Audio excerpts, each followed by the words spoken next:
Oi, queridos! Tudo bem com vocês? Bom, gente, a gente vai falar agora sobre o realismo na Europa, né?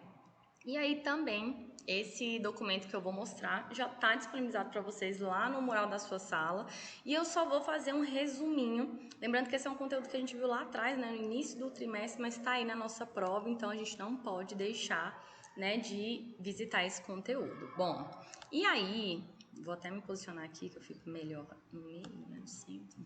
Bom, a gente vai entender, né, e relembrar que o realismo ele vem logo após, né, o movimento romântico.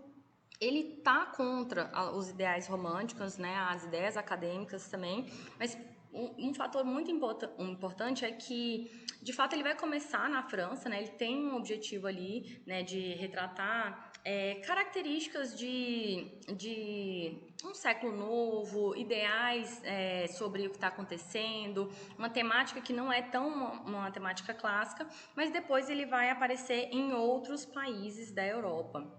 E, no caso, a gente vai encontrar aí daqui a pouco um início do realismo na Holanda com obras do Van Gogh. Então, aqui, né, a gente vai pegar, a gente fala realismo na Europa, mas a gente está bem preso ainda ao que aconteceu na França, né, os precursores desse movimento, né.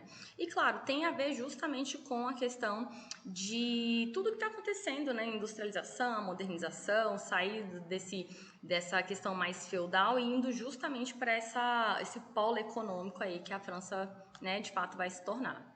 Mas é claro que ele tem uma temática que não é uma temática que o academicismo ele gosta, né? Que a gente sai desse âmbito mais clássico e passa a falar sobre que a gente está ali, né, o cotidiano. Então, de fato, os ideais sociais, né, eles estão ali o tempo inteiro sendo retratado por esses artistas porque eles querem, na verdade, falar sobre a sociedade, né? Eles têm ideias políticas, sociais, econômicas a serem retratadas porque ninguém faria isso, né? Então, como eles querem mostrar o século XIX, eles querem mostrar como eles enxergam, então acaba que a temática social, a condição humana, como as pessoas estão, né, sendo vistas e como essa modernização ela de fato está impactando socialmente é o interesse desses artistas, né? Bom, e aí é claro que a gente tem uma obra que ele tenta, na verdade, falar sobre essa linha do trabalhador no início, porque ele está muito atrelado às ideias justamente marxistas, né? Vou mexer aqui, chega a tremer.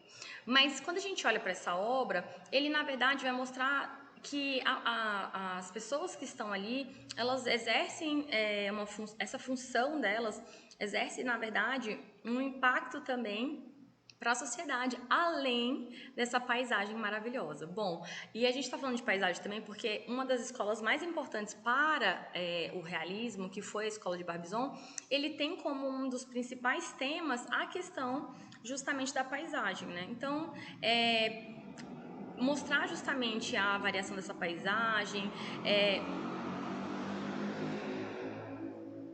tinha essa pausa, com certeza pedi para esse motoqueiro passar aqui agora.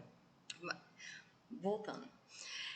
Quando a gente olha para, por exemplo, essa obra do Jean Millet, ela já foi uma obra do Paz, e aí você vê justamente esse retrato desse camponês, das cores, dessa variação e toda a temática que ele vai abordar, que é uma cena do cotidiano, né? Ele tá aí como As Catadoras porque é uma tradução, mas essa obra eu acho que é As Respigadeiras, que era uma obra do Paz, tá? Bom, e aí eu tô falando de uma característica geral do realismo, né, que pode ser tanto para a questão da literatura, do teatro, né, e das artes visuais, né? Então, assim, a gente fala muito sobre não romantizar nada, não se apegar a tantas linhas acadêmicas, mas de fato assim, é só mesmo pela temática, né? A beleza da temática que está ali tentando ser exaltada. Mas veja, nas obras você ainda vai conseguir tentar mostrar todo esse realismo, mas ainda assim tem perspectiva, proporção, escala. A única coisa que o próprio Colbert ele fala, não tem como idealizar algo que é o que eles não querem, é justamente quando ele fala Não posso desenhar um anjo se nunca vi um. Bom, essa frase significa que eles vão de fato tentar desenhar exatamente o que eles estão vendo, mas ainda assim respeitam atentamente a tudo que o classicismo ainda define. Então, a gente tem ali justamente uma variação tonal assertiva, nós temos ali a perspectiva, o plano de fundo, nós temos o ponto de fuga. É claro que as cores não são cores intensas, como no barroco ou no rococó, mas porque as pessoas não têm condições para ter essas tonalidades. Então, a vida é com cores mais, não diria mortas, mas cores mais simples, né? Que é o cotidiano da sociedade ali francesa no século XIX, né? Bom, e aí, a gente não falou tanto de escultura, não vai cair na nossa prova escultura, mas é um dos maiores artistas que a gente tem, né, desse processo escultórico aqui, a gente pode encaixar ele até no realismo naturalista, né, que é o caso do Rodin.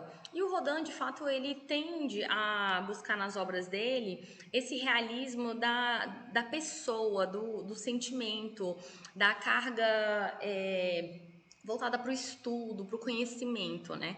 E é claro, ele utiliza o realismo ainda assim, tentando mostrar essa variação do corpo, mesmo que seja, enfim, ainda um corpo que parece idealizado, mas aqui ele tenta ser um pouco mais realista dentro da proposta do século XIX, né? Então, não é só um corpo, né, bonito, idealizado e tudo, mas ainda assim ele vai trabalhar com as questões que são questões que não seriam trabalhadas, né, nesse período. E aí, eu vou até passar aqui, né? A gente vai depois falar de Rodin para a gente entrar em uma obrazinha importante. Bom, e claro, tem pessoas da literatura, mas a gente vai fixar na pintura, tá? Bom, e aí nós temos os 3 artistas principais. Lembrando que esse primeiro, a gente falou dele lá no impressionismo, que foi Manet, porque Manet a gente considera ele um dos precursores, até mesmo de tentar falar sobre o realismo dentro da arte, né, dentro de arte por arte, romper com esse padrão. É claro que ele queria muito fazer parte do romantismo, mas aí ele deixa essa obra maravilhosa que é tentando mostrar, né, as temáticas do século XIX. Então, o Almoço na Relva é um desses trabalhos maravilhosos em que a gente consegue ver as pessoas, como elas se vestem. Ele não respeita tanto assim os padrões de sobreposição de plano, então a gente vê justa posição de triângulos, então ela não é correta, tão correta assim, dentro enfim, da análise de obra, né? Tem essa pessoa nua, bem olhando para você, então existem muitas coisas que, enfim, né? Fogem um pouco do padrão romântico, né? Um pouco não, completamente.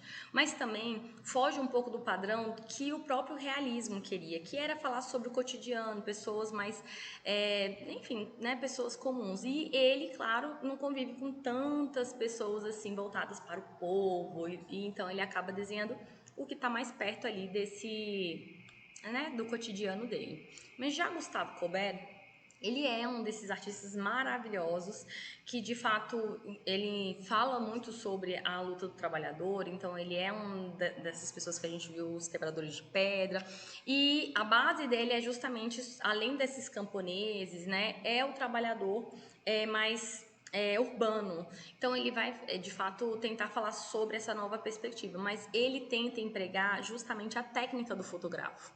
O que é a técnica do fotógrafo? É parecer de fato uma fotografia. Então ele não segue planos de perspectiva e proporção em que deixa alinhado essa obra para parecer que ela foi uma obra montada, e sim mais realista, de instante. Então, de fato, assim, ela tá ali, a mulher, né, peneirando o trigo, e ele quer que de fato pareça naquele exato momento em que uma tá peneirando, a outra tá catando, e tem um moço consertando o fogão. Então, tudo isso, essa cena toda do cotidiano é o que é o objeto de interesse para ele. Então, isso é o realismo também.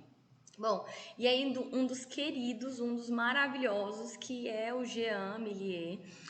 Ele sim tenta também representar, claro, esse trabalhador, mas o trabalhador do campo. Não, e as obras dele, de fato, assim, tendem atravessar, sabe, um sentimento romântico, mas na verdade é justamente mostrar essa classe trabalhadora de uma forma muito mais despida sabe, assim, de uma carga que não teria a elite, né? Então, assim, mais família, mais parceiros, mais devotos. Então, Ângelos, por exemplo, é uma dessas que tá ali, o trabalhador, né, na lavoura, e mesmo assim agradecendo, tendo aquele momento, né, de comunhão, então agradecendo por aquele alimento onde eles comem ali mesmo, não existe mesa posta, não é uma coisa, né, robusta. Então, de fato, o realismo tem essas características dessa ruptura, mas lembrem-se, não foi um movimento aceito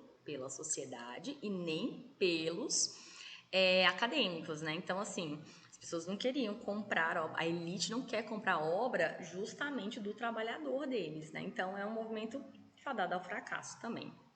Bom, e é isso. Trouxe um pouquinho para vocês do realismo aí, vocês vão encontrar. Lembrando que é um conteúdo que a gente estudou lá atrás, bem bonitinho, né? E aí, a gente se vê. Espero que vocês arrasem na prova. Ó, posso tirar a dúvida de vocês, estou aqui. Um beijo grande para vocês, viu? Boa prova. Arrasem, hein?